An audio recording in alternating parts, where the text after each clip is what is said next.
Мен әйелмін, әлемнің анасымын. Мен қайтып айтамын мынаны.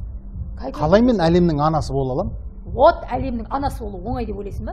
Өзіңді әйел сияқты сезінші, мысалы, бақыланда өзің ойлашы, мысалы, сен әйелсің, күйеуің бар, ата-енең бар, 4 бала шағаң 4 жақтан жұлмалап жатыр, 3 қайынсіңлі, 2 қайының бар, үйде өзің ойлашы, қонақтар келіп жатыр, 4 бала шағаны мектепке апарады, әкеледі, үйдің тірлігі, еще күйеуің әнші, ол еще кітап жазамын дейді, ол кітапты өзі жазса, әйел жазып береді, азынан кешке қиындықтың бәрі оңай емес. Оңай емес екен, Жұлдызай, оңай емес екен, бірақ бәрібір өзімдікін айтамын.